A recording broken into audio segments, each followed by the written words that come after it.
자, 이거는 한번 볼까요? 갑토지가 있고 갑건물이 있습니다. 토지에 저당권이 설정되고 이 건물이 병한테 팔렸습니다. 그럼 건물은 팔리고 토지는 돈 빌려 썼죠.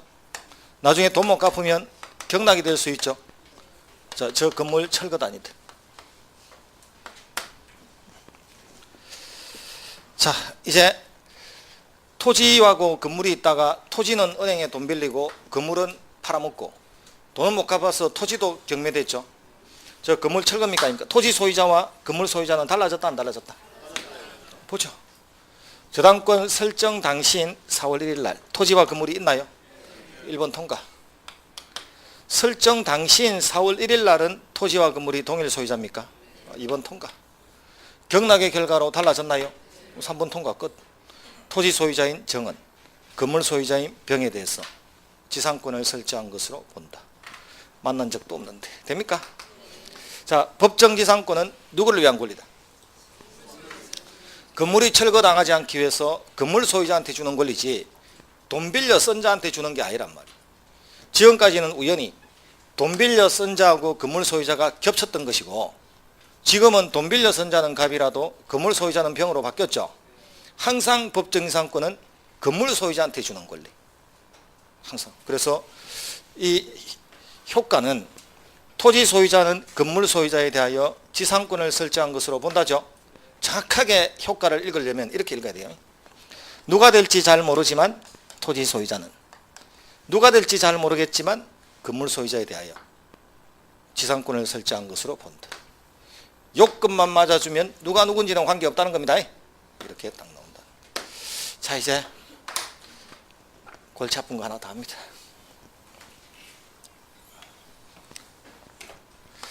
자, 갑토지가 있고 갑건물이 있습니다. 자, 이 토지에다가 저당권이 설정됐는데 3년을 빌려 쓰기로 했단 말이에요. 그럼 돈을 못 갚아서 토지가 경매가 되는 시점은 적어도 몇 년 이후입니까? 93년 이후입니까? 그럼 혹시 94년도에 돈을 못 갚아서 토지가 경락될 수 있죠. 자, 그런데 이 건물이 91년도에 철거되거나 또는 화재로 불탔단 말이에요. 그리고 92년도에 갑이 새로 신축했단 말이에요. 그럼 은행에 돈 빌리고 돈도 갚기 전에 돈을 못 갚아서 토지가 팔려나가기 전에 한번 새로 멸실했다가 새로 지었죠. 그럼 이 건물하고 이 건물은 같은 거다 별개다. 그럼 나중에 토지가 경락되면 이 건물에 대해서 법정 지상권 인정한다 인정하지 않는다? 보죠. 인정하지 않는다 소리를 너무 당당하게 했어. 왜 그렇게 당당하죠? 왜냐하면 저기 깔아놓은 게 있는데 저당권 설정 당시에 토지와 건물이 있다 없다? 1번 통과. 설정 당시인 90년 4월 1일 날은 갑토지 갑건물 맞나요? 2번 통과. 경락의 결과로 토지 소유자는 병으로 건물 소유자는 갑으로 달라졌나요? 3번 통과 끝. 자, 법정지상권 나온다 안 나온다? 나온다는 거예요. 저 요건만 맞으면 돼. 저 요건만 딱 검토해서 맞으면 철거당하지 않습니다. 자, 이제 이론상 볼까요? 토지하고 건물이 있는데 토지만을 담보로 은행이 저당을 잡았죠.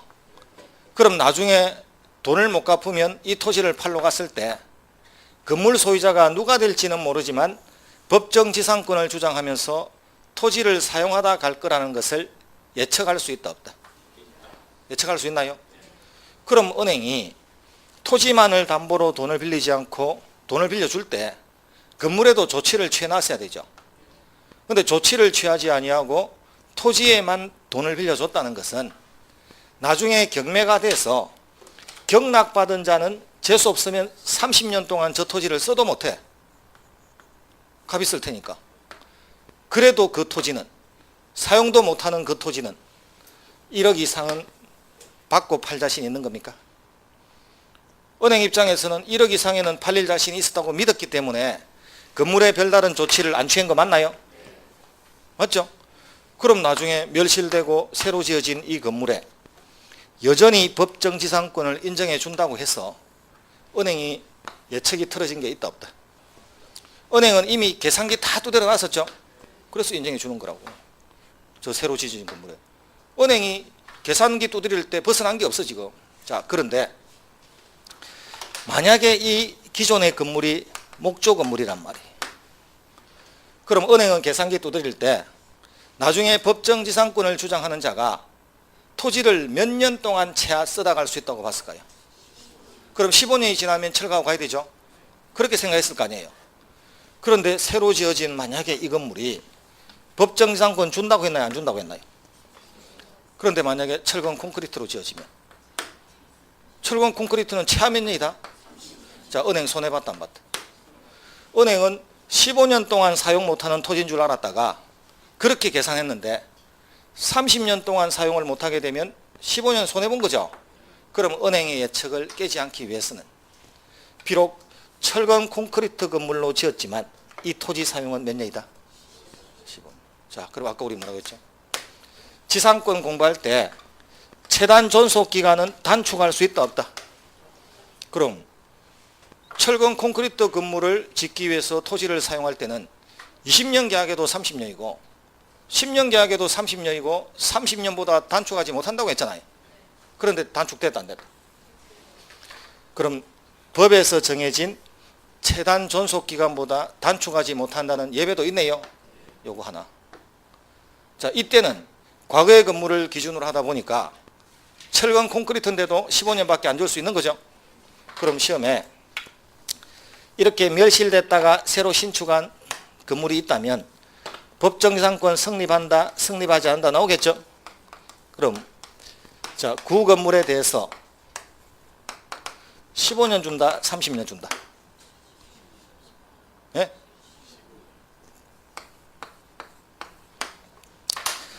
자, 신건물에 준다, 구 건물에 준다. 구 건물은 불타고 없는데 뭘 줘 주기는. 신건물에 대해서 15년이다, 30년이다. 그럼 5번은 성립하지 않는다. 이렇게 넣을 수 있죠. 이 사업시험 문제. 여러분은 다 이거 찍고 가겠네 보니까. 시험장에 넣으면 왔다 15년 이거 찍고 가겠죠. 여기입니다. 자, 기준은 구건물이다, 신건물이다. 기준. 날짜의 기준은 구건물. 나오는 것은 신건물. 8분 응선 넘었다가 마지막에 실족하면 안 돼요.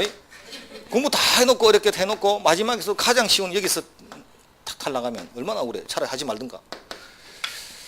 자, 이렇게 해볼까요? 돈을 못 갚아서 팔렸습니다. 자, 갑은 법정지상권 나왔다 안 나왔다? 설정 당시에 토지와 건물이 있고 설정 당시에 동일 소유자고 경락의 결과로 달라졌죠. 법정지상권 나왔다 안 나왔다? 나왔죠. 그런데 그 건물을 95년도에 철거하고 혹은 불타고 96년도에 새로 신축할 수 있죠. 자, 아까는 토지와 건물의 소유자가 같을 때 적어도 경매되기 전에 철거했다가 새로 지은 경우고 지금은 토지와 건물의 소유자가 벌써 달라지고 난 다음에 철거했다가 새로 지은 경우죠. 이 건물에 대해서 법정지상권 인정한다 안 한다? 만약에 이때는 법정지상권을 인정 안 하면 우리는 언제 철거됐다가 언제 새로 지어지는지 그 날짜에 따라 성립하는지 안 하는지를 따로 공부해야 됩니까? 맞나요? 그럴 필요 없어. 그냥 하면 돼. 맞나요? 이런 소리 자주 하면 안 되는데. 이게 경상도 그거거든요. 맞나요가 아니고 경상도는 맞나 이렇게. 경상도 여자들 그렇게 안 하나요? 모릅니까? 그 대화하다가 보면 그 특징이 오빠야고 오빠가 아니고 오빠야 이렇게. 그 다음에 이제 맞나? 뭐 이야기하면 그 말 듣고서 맞나? 맞나? 맞나? 이렇게 하는 거거든. 그 경상도 남자가 들을 때는 별 것도 없어. 근데 서울 사람들은 그렇게 좋아하더라고요. 경상도 여자가 그런 식으로 하면 우리는 서울 목소리가 훨씬 나. 자, 그럼 이제 뭔지 모르겠는데 건물이 철거됐다가 멸실됐다. 그 후에 새로 지어지건 재축을 하건 정축을 하건 개축을 하건 놓으면 뒤에는 성립한다. 자, 언제 철거됐다가 멸실됐는지 따질 필요 있다 없다? 여기든 다 놓는단 말이에요 지금. 그럼 공부를 뭐하려 해. 그냥 철거 멸실 반짝거리면 뒤에는 끝. 성립한답니다. 다만 구건물 기준이다 신건물 기준이다. 구건물 기준으로 신건물에 인정한다는 것. 자, 다만 한 개만 더. 토지와 건물에 동시에 저당을 잡는 공동저당이 나오면, 공동저당이 나오고 철거멸실 재건축이 나오죠. 그럼 성립하지 않는다. 자, 오늘 공식을 4개, 공식인지 요령인지 모르겠지만 토지에 대하여만 놓으면 뒤에 성립한다 성립하지 않는다. 신의칙 놓으면 철거 청구할 수 있다 없다. 세 번째, 철거멸실 재건축 놓으면 뒤에 성립한다. 공동저당 나오고 철거멸실 재건축 놓으면 성립하지 않는다. 공식입니다. 중간에 왜 그렇지? 아 몰라. 관심도 없고. 이게 법정인 사무권 80%. 법정인 사무권 80%니까 요만큼 갖고 시험장 가도 돼 사실은. 관습상의 법정인 사무권 조금 더 하고. 자, 422페이지. 422페이지에 2번 건물이 개축, 정축, 신축된 경우 있죠. 그럼 만약에 이제 문제를 풀다가 이렇게 나올 거란 말이에요. 법정지상권이나 관습상의 법정지상권이 성립한 후, 그래서 토지와 건물의 소유자가 달라진 후 건물이 멸실되거나 철거됐다가 다시 신축됐다. 나왔죠? 그럼 이제 고생 끝. 뒤에 성립한다. 성립한다나 기존에 있으면 유지된다나 같죠? 그럼 철거 재건축 놓으면 성립한다죠? 다만 이 경우에 법정지상권의 범위는 구건물을 기준으로 해서 토지 1000평에서 건물이 80평 들어앉아 있으면 80평에다가 지나가는 통로 생각해서 90평 정도 인정해 주지, 법정지상권을 설마 1000평에 다 주진 않겠죠? 그게 상식. 그래서 그 유지 또는 사용을 위해서 일반적으로 필요한 범위 내에서 인정해 준다는 것. 418페이지. 자, 418페이지에 가서 리얼. 자, 밑에 리얼 가시면 토지의 저당권을 설정할 당시에 지상의 건물이 존재한 이상 그 이후 건물을 개축, 정축, 재축, 신축하는 경우에도 철거됐다가 새로 지어졌다는 이야기 나왔나요? 그럼 뒤에 성립한다. 끝. 이때 기존 건물과 재축, 신축에 의한 새 건물 사이에 동일성이 있을 것 없을 것 필요 없어요. 여러분은 동일성이 있다 없다 이런 거는 시험장에서 구경할 생각도 하지 마시고 철거됐다가 새로 지었다는 이야기만 넣으면 다른 문장에 관계없이 성립한답니다. 그게 제일 공부하기 좋아. 고민할 거 없이. 그 시험장 가서 기존의 건물과 새로운 건물은 전혀 별개의 건물이다 놓으면 고민 엄청 하죠. 전혀 다르다던데 필요 없어. 철거 재건축 놓으면 성립한다. 자, 예컨대 구건물이 목조 건물이라면 신건물이 스케조 건물이라도 지상권의 존속기간은 15년밖에 안 되죠. 그럼 법에서 정해진 최단 존속기간보다 단축할 수 있는 유일한 예외입니다. 원래는 단축하지 못하는데 이때는 된다는 거예요. 자, 이제 미음의 시험이 이렇게 나오면 동일인 소유에 속하는 토지 및 그 지상 건물에 대해서 공동저당권이 설정된 후 그 지상 건물이 철거되고 신축, 공동저당 나왔나요? 철거 새로 지어졌다는 이야기 나왔나요? 뒤도 안 돌아봅니다. 뒤에 가서 성립하지 않는다. 왜 성립하지 않는지 이유 따지지 마세요. 그 이유 석장입니다. 이유가.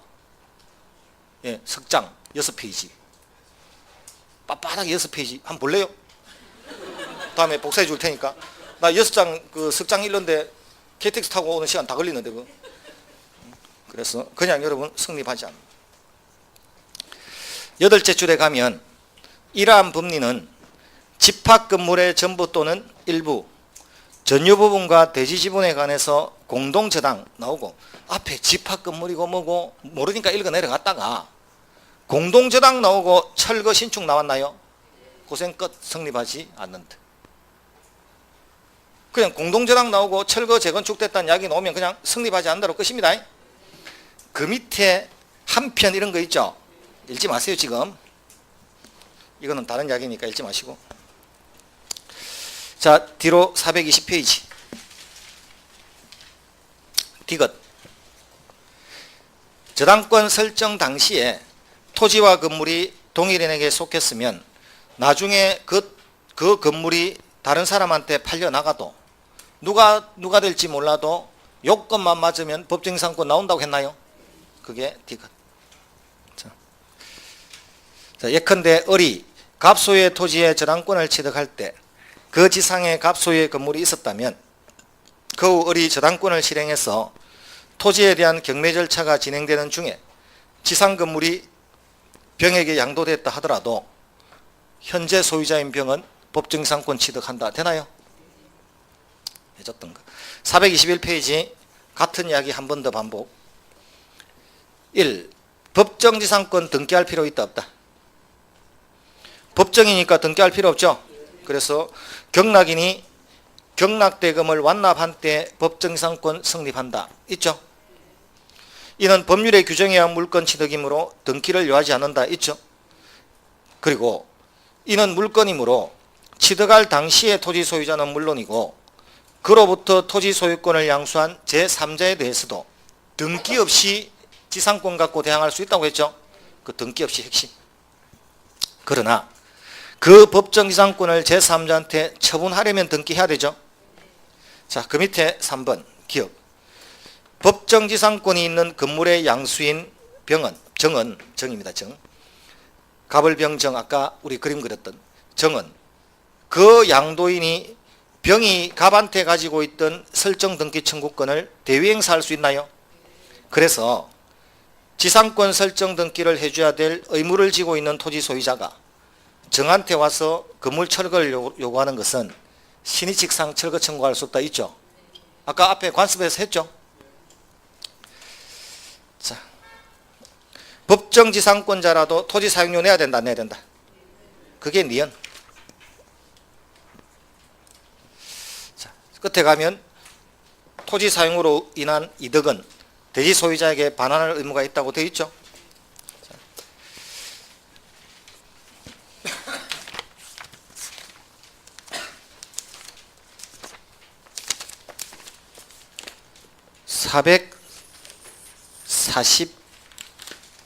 443페이지.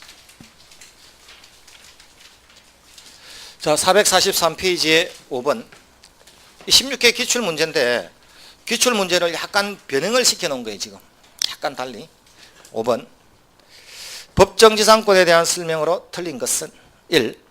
갑소유의 토지에 존재하는 그 소유 건물에만 설정된 저당권 실행. 자, 여기까지만 딱 봐도 토지와 건물이 있나요? 동일 소유자 맞나요? 경락의 결과로 달라지나요? 뒤에 을이 저당권 실행은 경매잖아요. 지금. 그럼 저당권 실행으로 을이 건물 소유권 취득하면 경락의 결과로 달라졌죠? 그럼 세 가지 요건 갖췄죠? 법정상권 취득. 자, 2번. 1의 경우 을로부터 건물을 양수하면서 지상권까지 넘겨받기로 한 병에 대해서 갑은 신의칙상 철거 청구할 수 없다고 했죠. 2번. 갑 소유의 나대지에 을이 저당권 취득한 후 더 읽지 않아도 돼요. 자, 나대지 나왔죠. 성립하지 않는다. 자, 뒤에 4번. 자, 을이 갑으로부터 갑 소유 토지와 그 지상의 미등기 건물을 매수해서 토지에 대해서만 나왔나요? 뒤에 성립하지 않는다. 성립한다죠. 그럼 답이지 뭐. 답이죠 이거. 토지에 대해만 넣으면 성립하지 않답니다. 넣으면 한 10년 공부하면 이렇게 돼. 한 10년 공부하면 실력이 안 늘고 문제 푸는 요령만 바짝바짝 늘어서 어떻게 하면 이 문제 빨리 풀고 작게 외울 건지만 알아줘. 자, 5번. 그러니까 이거 뭐 강의하면서 여러분한테 어떻게 하면 좀 빨리 전달하고 좀 편하게 전달할까 이런 거로 만들어진 게 아니에요. 내 공부하다가 내 시험 칠 때 어떻게 내가 시험 편하게 칠 것인가 모아놨던 것들을 강의하면서 써먹게 될 줄은 나도 꿈에도 생각 못했습니다. 공인중개사 있는지도 몰랐습니다. 그 왜 왔느냐? 그 카드비 때문에 왔지. 시험만 치면 그에 합격할 것 같았어요. 무조건 합격한다고 일단 친구들한테 먼저 쏴. 술 먹고. 그럼 이제 카드가 빵꾸 나죠. 그럼 이제 고모가 메꿔주고 여동생이 메꿔주고 엄마가 메꿔주고 하다가 나중에 나도 벼룩이 낯짝 있지. 카드 6번을 빵꾸를 냈으면 7번째는 도저히 찾아갈 데가 없죠. 그래서 저 아는 선배 찾아서 갔더만 선배가 중개사 강의 안 할래? 강의하면 금방 빚 메꾼다길래 중개사가 뭔가요? 했더만 그 민법 강의 안 해볼래? 해서 민법 공법 강의를 같이 한 거죠. 그때 공법도 되겠냐? 하면 되지 뭐. 그래서 했는데 와 장난 아닌 거죠. 그때 당시에는 돈 버는 게 왜? 한 700명씩 들어앉아 있었거든. 그럼 특강 하나 하고 나면요 앉은 자리에서 700~800이 떨어지는 거예요. 하루에. 그러니까 눈이 돌아갈 거 아니에요. 그래서 그 길로 때리시고 이쪽으로 왔다가 그렇게 된 거지. 자, 5번. 자, 처음에 700명, 종로에 처음에 강의 2달 한 사람한테 7명 앉혀놓고 형법 가르치고 있던 사람한테 알바하고 있었다가 700명 있는 데서 민법 강의하라고 소개를 해서 딱 올라갔는데요. 한 20~30명 있을 줄 알았어. 근데 사람이 안 보여, 끝이. 중간에 TV밖에 없고. 그 700명 앞에 올랐으면 기분이 어떨까요? 1시간 동안 나 뭘 했는지 몰라. 뭔 강의했는지 기억도 안 나요. 그만큼 얼어 있었던 사람이. 떨어 있었고. 그래도 그 앞에 앉은 분이 그 소개시켜준 분이 한 분이 이제 앞에서 잘하는가 좀 혹시나 뜰지 모르니까 앞에서 떨면 뜨거운 물이라도 좀 갖다 주라고 앞에 누구 하나를 앉혀놓은 거예요. 근데 그분이 나중에 이제 한 이야기가 그렇게 떨지는 않더라.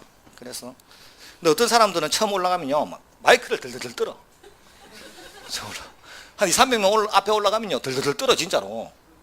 그 정도 나이였다. 자 5번. 자 갑소유의 토지 및 그 지상 건물에 을이 공동저당을 취득한 후 공동저당 나오고 철거 재건축 나오죠. 뒤에 무조건 성립하지 않는다. 이렇게 푸는 겁니다. 문제. 내용은 잘 몰라. 일단 문제는 이렇게 푸는 거예요. 자 이제 관습상의 법정지상권.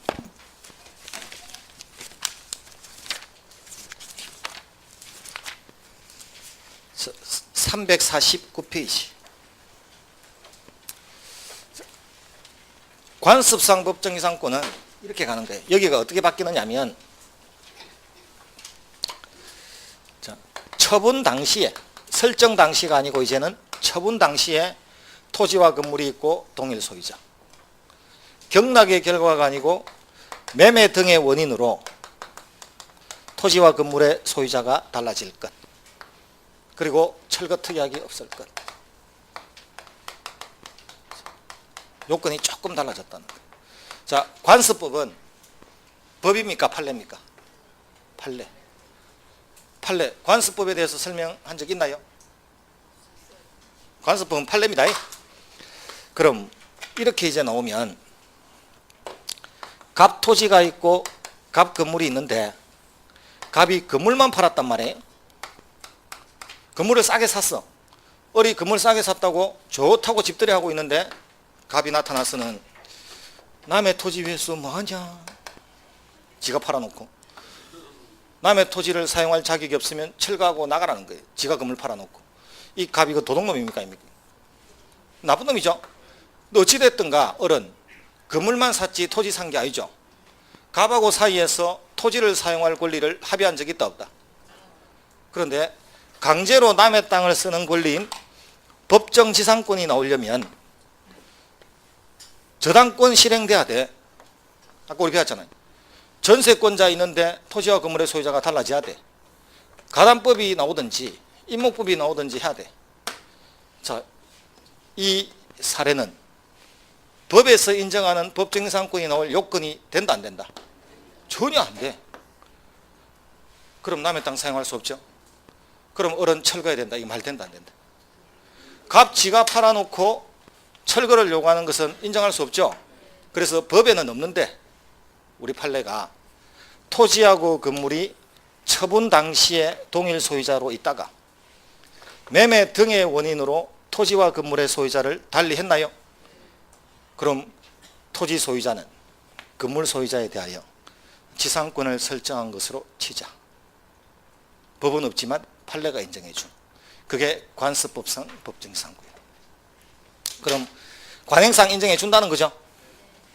자, 그럼 어른, 법을 전혀 모르면 건물만 딸랑 샀을 거 아니에요. 그래도 관습상 법정지상권 나왔다는 것 같아요. 그래서 모르는 게 약입니다.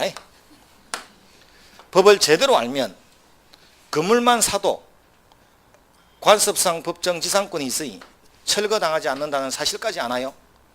그래서 아는 게 힘입니다. 아는 게 힘이고 모르는 게 약이라 원래.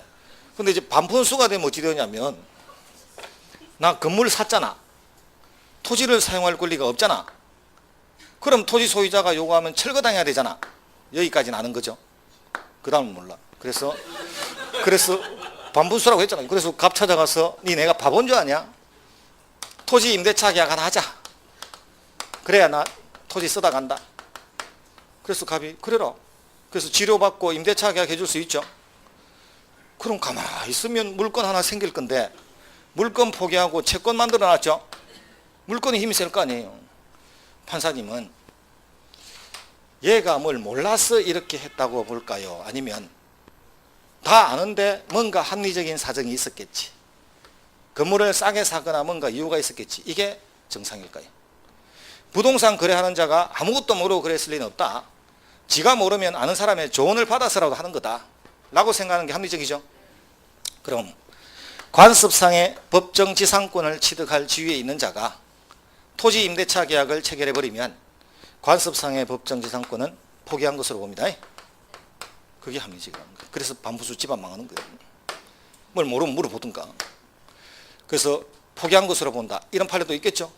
이렇게 이제 이렇게 나온다. 원래 반부수 집안 망해. 자, 이렇게. 그럼 이제 이렇게 해서 하나가 나왔단 말이에요. 이건 어떨까요? 갑토지, 갑건물이 있는데 을한테 토지도 팔고 건물도 팔았는데 토지는 등기를 넘겨주고 건물은 등기를 안 넘겼단 말이에요. 그럼 형식상 이 건물 누구 겁니까? 아직 갑 겁니까? 세월 지나서 갑이 매매계약서도 분실되고 없으니까 갑이 건물은 판 적 없다고 주장하는 거예요. 등기가 아직 지한테 있으니까. 그럼 여러분이 어리면 성질 난다 안 난다? 성질 나서 그럼 건물 철거라도 하고 가. 토지는 내 거니까 네가 건물도 팔아놓고 지금 딴소리 하는데 어쨌든 그럼 건물이라도 철거해. 했겠죠? 그러니까 갑이 네 법도 안 배웠냐? 토지와 건물이 동일한 소유자로 있다가 매매 등의 원인으로 토지와 건물의 소유자를 달리하면 관습상의 법정지상권 나온다. 나 30년 써다 갈래. 이걸 기절한다는데 지금. 여러분이 어리면 기절해야 되죠? 법정지상권 줘야 됩니까? 안 줘야 됩니까? 안 줘야 되는 게 합리적인데 요건은 맞았나요? 준다 안 준다? 자, 토지하고 건물을 소유하고 있다가 둘 다 팔고 토지에 대하여만 등기가 넘어갔나요? 건물에 대해서는 안 넘어갔나요? 준다 안 준다? 왜 안 줍니까? 토지에 대하여만 놓으면 성립하지 않는다. 그래서 고민하지 말아요. 그냥 토지에 대하여만 놓으면 묻지 마시고 성립하지 않는다. 그렇게 하면 돼요. 그럼 뭐 하려고 따져 그걸 굳이. 저 불합리한데 따지지 마시고 토지에 대하여만 놓으면 성립하지 않는다. 쉽죠? 그래서 나중에 합격하고 나서 이제 법정지상권 문제는 보기보다 많거든요. 실무에 가면. 특히 시골에 땅 같은 거 살 때는 그 집 하나 있죠. 집 있으면 법정지상권 많다는 말이에요. 그 철거를 못 한단 말이에요. 알박기가 돼, 저절로. 그럼 이거 나 토지 사고 싶은데 이 법정지상권 나오나? 나한테 의뢰가 올 거 아니에요. 그럼 앉혀놓고 읽다가 토지에 대하여만 성립하지 않는다. 그 땅 사도 됩니다. 이거 설명 좀 해달라니까 해줬잖아. 토지에 대하여만 성립하지. 그래서 나중에 의뢰인한테 설명해 줄 때는 곤란합니다. 자, 그런데 시험 칠 때는 돼. 토지에 대하여만 놓으면 성립하지 않는다. 자, 이제 법정지상권이 이런 건데 이제 이렇게 보잖아요. 갑이 을한테 90년에 토지를 팔고 90년에 등기가 넘어갔단 말이에요. 이 토지 누구 겁니까? 자, 91년도에 갑이 1년 전에 매매가 사기당한 거라고 취소할 수 있나요? 잔금 안 준다고 뒤늦게 해지할 수 있나요? 취소나 해제를 하고 나면 91년도부터 매매가 무효다, 소급해서 무효다. 그럼 매매는 사라지고 등기만 남았죠. 그럼 등기에 관계없이 이 토지의 소유자 누구다? 92년으로 하죠. 소유자 갑이죠. 그런데 을이 91년도에 건물을 신축해 놨었단 말이에요. 그럼 갑이 92년도에 계약을 취소하고 또는 해제하고 토지 돌려달라고 했겠죠. 그리고 그 위에 건물은 철거하고 가라고 했겠죠. 그러니까 을이 한다는 이야기가 한때나마 토지와 건물이 동일한 소유자에 속하고 있다가 매매 등의 원인으로 토지와 건물의 소유자를 달리하게 생겼으니까 나는 건물은 철거 못한다. 관습상에 법정 지상권이 있다. 이렇게 을이 주장할 수 있죠. 오덱스다. 자, 이 토지는 처음부터 끝까지 누구 거다? 건물은. 그럼 갑토지 을건물이지 등기에 관계없이 한 번도 을토지 을건물이 된 적이 없죠. 그럼 동일 소유자였던 적이 있다 없다? 그럼 뒤에 성립한다 성립하지 않는다. 자, 이제 법정이상권의 핵심 포인트 키워드가 어디다? 법정이상권 공부 제대로 하려면 알아야 될 키워드가 어디다? 동일 소유자인지 아닌지. 토지와 건물이 동일 소유자가 아니면 법정이상권 안 나와요. 그럼 동일 소유자인지 아닌지를 제대로 알려면 뭘 공부해야 된다? 186조, 187조. 어떤 경우에는 등기해야 소유자고 어떤 경우에는 등기 없이 소유자가 될 수 있죠. 신축은 등기 없이니까 갑토지 갑건물 될 수 있다. 이전은 토지는 등기 넘어오고 건물은 안 넘어오면 절대로 동일 소유자 안 된다. 이거 알아야 되죠. 연결되는 거예요, 저렇게. 그래서 물권 변동을 잘 알아야 동일 소유자 개념이 잡히고 동일 소유자가 확실하게 잡혀야 법정지상권이 어렵지 않다는 거예요. 법정지상권은 이게 포인트입니다. 이렇게. 자, 이제 보러 갑니다. 349페이지. 3번. 관습상의 법정지상권 있죠? 자, 그 성립 요건하고 의의는 아까 그대로예요. 자, 성립 요건 1. 건물이 존재해야 됩니까? 뒤로 넘어갑니다. 토지와 건물이 적어도 처분 당시에는 동일한 소유자라야 되죠. 그 밑에 B는 했고. 자, 그 다음에 이제 뒤로 넘어갑니다. 자, 352페이지에 디귿. 토지의 소유자가 건물을 건축할 당시 이미 토지를 타인에게 매도해서 소유권을 이전해 줄 의무를 부담하고 있었다면, 자, 건축 완공됐다 안 됐다? 토지 팔 때. 아직 완공이 안 됐어. 그러니까 건축할 당시라고 돼 있죠. 그랬다가 나중에 건축한다는 거죠. 그럼 팔아먹을 당시에 토지와 건물이 있는 거다? 토지만 있는 거다? 그럼 철거. 처분 당시에 토지와 건물이 있어야 되잖아요. 그 건물은 적어도 완공이거나 완공 안 됐다 하더라도 제3자가 외견상 보기에 건물이라고 할 만큼은 들어와야 됩니다. 요즘 요즘 복고바람이 불어서 이제 파먹을 게 없으니까 옛날에 몰래카메라 다시 등장하고 그 다음에 집 지어주는 프로 다시 등장하죠. 그 집 지어준 거 봤나요? 그래서 나는 이경규한테 한번 묻고 싶은 게 집을 지어주고 난 다음에 3년 5년 있다가 하면 어떻게 될 것인가. 그 사람들은 그 집을 유지할 능력이 안 돼. 하루 벌어서 하루 먹고 사는데 그 고장나면요 고칠 돈이 없어. 그렇게 되죠. 사후 관리가 안 될 거란 말이에요. 그럼 나중에 그 집 팔고 갑니다. 그럴 확률이 많죠.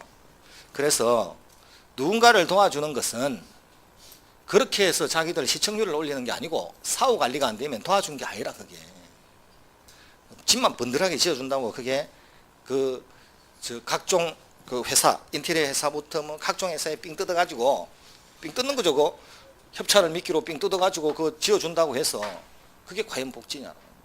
차라리 그 아버지한테 제대로 된 일자리를 주는 게 복지지. 시청률을 위해서 움직이는 게 일단 그 사람들이 살 때는 좋죠. 근데 조금 있다가 이제 뭐 고장나고 하면 수리하고 할 때 돈이 없어. 그래서 과연 그것까지 보장하느냐. 볼 때마다 서글프다는 게. 잠시 즐겁긴 한데. 자, 집 잘 지어놨더만.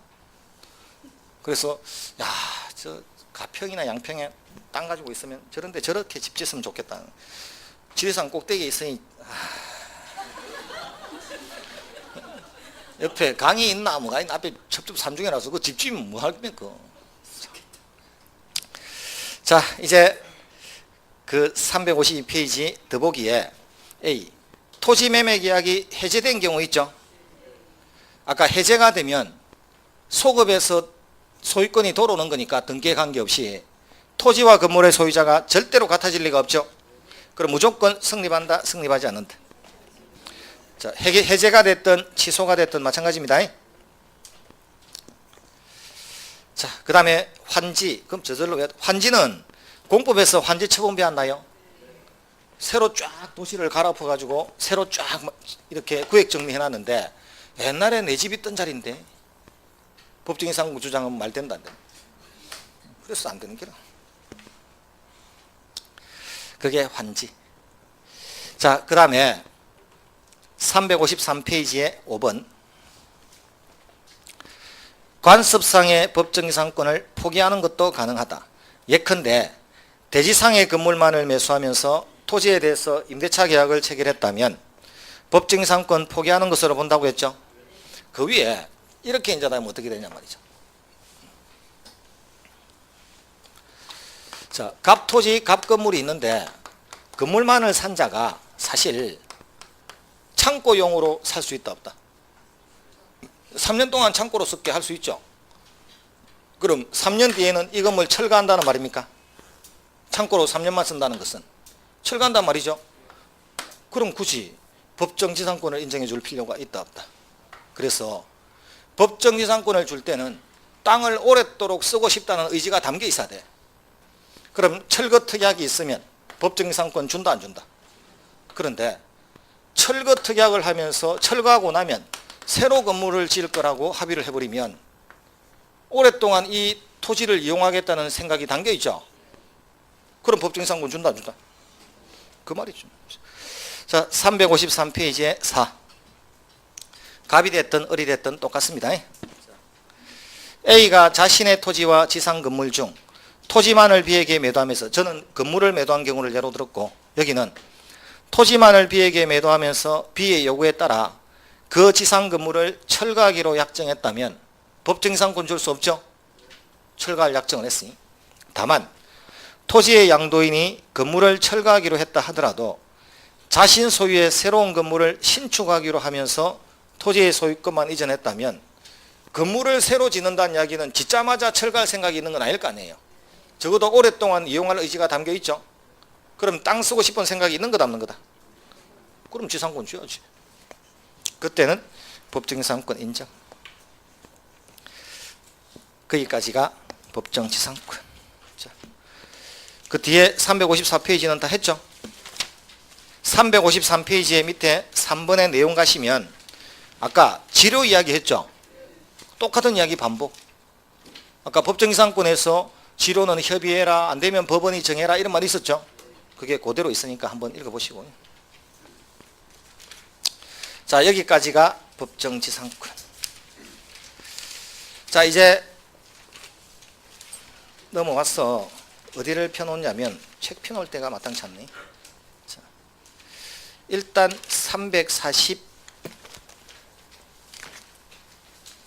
345페이지를 펴니다.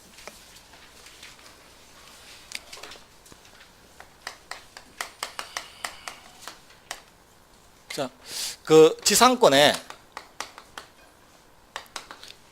아까 전세권하고 어떻게 차이 나는지 해줬죠. 지료가 성립 요소인지 아닌지 했죠. 이제 가장 중요한 것 하나 갑니다. 자, 이 지상권하고 전세권하고 이 부동산 임대차의 특징은 타인의 부동산을 어떻게든 이용하는 거 맞죠? 물거이고 채거이고 그 차이는 있어도. 자, 그럼 남의 땅을 쓰거나 남의 건물을 쓰거나 하다 보면 수선해야 될 필요성이 생긴다 안 생긴다? 그럼 수선해야 될 의무를 지상권에서는 땅 주인이 진다, 빌려 쓴 자가 진다. 예? 그럼 지상권자가 지죠? 전세권에서는 전세권자. 임대차에서는 누가 진다? 이 도표는 강의노트 가야 제대로 있습니다.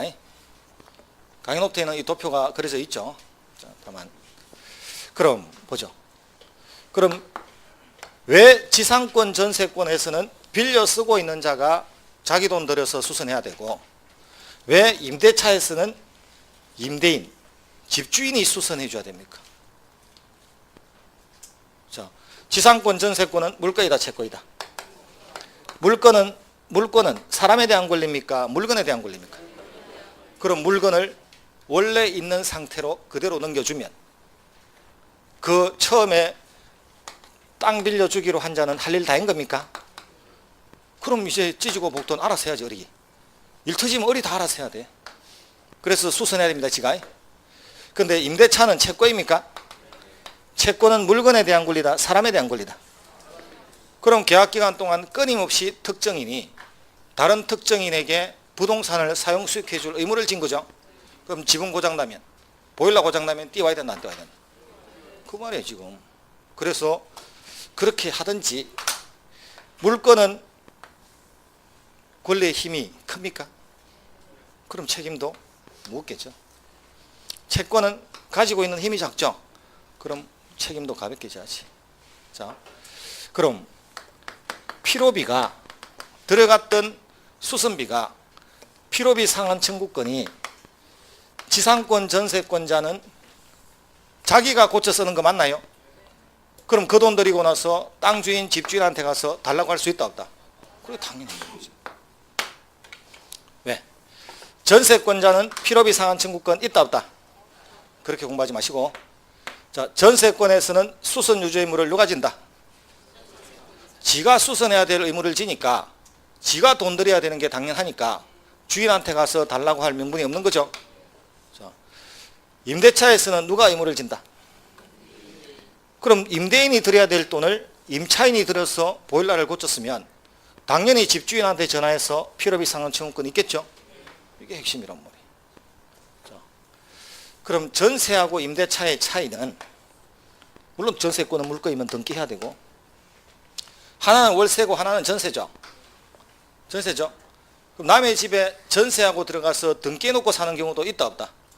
있죠. 있죠. 월세 목돈 안 내고, 목돈만 내고 월세 안 주죠. 그리고 보일러 고장나면 집주인한테 전화해서 보일러비 붙이라고 한다 안 한다? 할 수 있다 없다? 여기는 없죠. 그런데 하죠. 그거는 집주인도 모르고 세입자도 모르고 중개업자도 모르니까 세상은 평화로운 거예요. 다 틀린 이야기를 하는데도 아무도 누가 그게 제기를 안 하니까 임차인은 필요비 상환 청구권이 있어도 전세권자는 없는 겁니다. 이 전세권자가 등기를 안 하고 있으면 물건이다 채권이다? 그럼 필요비 상환 청구권이 있지. 근데 전세권 등기하고 사는 자는 주인한테 달라는 소리가 없어. 근데도 당당하게 요구하고 주인은 당당하게 주고 중개업자는 맞네요 하고 있단 말이에요. 그러니까 세 명이 다 모르니까 세상은 평화롭다는 거예요. 원래 그런 게 많아요 지금. 자, 그럼 유익비는 꼭 들어갈 돈은 아니지만 그 돈이 들어가고 나니까 그 물건의 가치가 증가한 거죠. 이거는 받을 수 있다 없다? 이거는 다 받을 수 있어요. 다 받을 수 있죠. 다만 유익비만 나오면 항상 들어갔던 비용하고 가치증가분 두 개 중에 하나를 회복자가 선택해서 받는다고 했죠. 그럼 지상권에서는 지상권 설정자의 선택에 따라 땅 주인, 전세권에서는 전세권 설정자의 선택에 따라, 임대차에서는 임대인의 선택에 따라 이렇게 받으면 돼요. 자, 그다음 계약 끝났는데 나가라는 소리가 없으면 법정갱신이 되나요? 법정갱신이 있다고 했죠. 임대차 법정갱신 있죠. 전세권의 법정갱신은 건물만 돼. 토지는 안 돼. 자, 그럼 이제 우리 오늘 전세권은 전세금 이야기할 때는 앞에 토지 전세인지 건물 전세인지 안 붙여도 돼. 어차피 전세금은 토지든 건물이든 다 나와야 되니까. 그런데 아까 최단 존속 기간은 토지만 됐다, 건물이 됐다? 건물만 됐죠? 자, 법정갱신도 지금 건물만 되나요? 그럼 요 두 가지 공부할 때는 토지 전세인지 건물 전세인지 앞에 붙어야 된다, 붙어야 된다. 그럼 그냥 전세 놓으면 조심해야 돼요. 반드시 이거 두 개 할 때는 건물 전세권에는, 그 다음에 건물 전세권의 최단 존속 기간은 이렇게 붙어야 돼요. 어때? 자, 지상권에는 법정갱신이 있다, 없다? 깜빡 잊고 갑이 나가라는 소리를 안 했어. 나이 50에. 이 철근 콘크리트면 뻘 최하 몇 년이다? 계약을 얼마 했건 최하 30년은 쓰죠. 이분 나이가 몇이죠? 80년 되는 날 이 나이는요, 80수는 어제 했던 이야기도 오늘 몰라. 까먹는 나이잖아요. 연세가. 여러분도 마찬가지죠. 오늘 들었던 이야기도 오늘 집에 가면 잘 모르잖아요. 그런데 30년 전의 이야기가 기억날 리가 없죠. 깜빡 잊고 나가는 소리를 안 했어. 근데 만약에 법정갱신이 된다고 하면 생각을 해봐. 이 철근 콘크리트죠. 또 최하 몇 년이다? 이분 나이 몇입니까? 깜빡 잊고 써보라는 소리 못했다고 평생 자기 땅 써도 못하고 죽죠. 그럼 지상권에는 법정갱신이 왜 안 되는지 보란 말이에요. 임대차나 전세에서는 깜빡 잊고 나가는 소리 못해서 법정갱신 돼도 다시 나가라고 하면 끼해야 6개월이고 주인법 가야 2년이고 어쨌든 2년 지나면 내보낼 수 있어. 최장. 여기는 재수 없으면 30년이죠. 그래서 지상권에는 법정갱신 규정이 없는 겁니다. 이렇게 딱. 비용상한 청구권, 법정갱신 딱 비교해서 하라고. 이거는 지상권하고 전세권하고 임대차를 같이 비교를 좀 해줘야 돼. 머릿속에서 항상. 따로 공부할 필요가 없이. 자, 요게 이제 지상권의 핵심. 요 부분 일단 찾습니다. 345페이지에 그 2번 위에 유익비 상한 청구권 있죠. 지상권은 목적물인 토지를 직접 지배하는 물건이기 때문에 지상권자, 빌려 쓴 자 스스로가 사용 수익에 필요한 상태를 유지해야 된다. 그렇기 때문에 임차인과 같은 필요비 상한 청구권은 없다. 단 유익비는 인정되는 것으로 본다. 있나요? 전세권과도 비슷한 이야기가 있겠죠.